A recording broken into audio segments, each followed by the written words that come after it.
জনাব ভারপ্রাপ্ত চেয়ারম্যান জনাব তারেক রহমান উনি ফেব্রুয়ারির ভিতরে নির্বাচন চেয়েছেন। ফেব্রুয়ারির ভিতরে বাংলাদেশের আবহাওয়ার প্রেক্ষিতে একটি সুষ্ঠু পরিবেশ থাকে। সেই প্রেক্ষিতে সাধারণ মানুষের জনগণের ম্যান্ডেট নিয়ে বিএনপি ক্ষমতায় আসতে চায়। বিশেষ করে শেরপুরের 17 বছরে এই জালেম সরকার কোনো উন্নয়ন করেনি। উন্নয়ন করেছে তাদের ব্যক্তিগত কিছু লোকের। শেরপুরের আমাদের একটি রেল লাইন, একটি বিশ্ববিদ্যালয়, একটি মেডিকেল কলেজ অতি প্রয়োজন। বিএনপি যদি ক্ষমতায় আসে, জনাব ভারপ্রাপ্ত চেয়ারম্যান জনাব তারেক রহমানের নেতৃত্বে এই তিনটি আমাদের প্রাণের দাবি আমরা প্রতিষ্ঠা করব।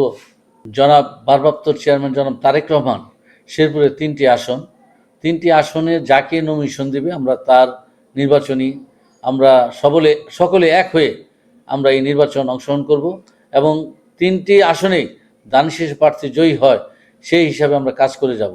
আমরা শেরপুর জেলা বিএনপি সকলেই আজ ঐক্যবদ্ধ। আমাদের দেয়ালে পিঠ ঠেকে গেছে। আমাদের সামনের নির্বাচনে তিনটি আসনেই দানশীষ মনোনীত প্রার্থীকে জয়ী করতে হবে এবং ভারপ্রাপ্ত চেয়ারম্যান জনাব তারেক রহমান এবং হার্ডলাইনে আছেন। তিনি এই পর্যন্ত বাংলাদেশে প্রায় 4000-এর মতো লোককে তিনি বহিষ্কার করেছেন। আমরাও তেমনই শেরপুরকে একটি চাঁদাবাজ মুক্ত, দখলবাজ মুক্ত, আমরা সিন্ডিকেট মুক্ত শেরপুর চাই।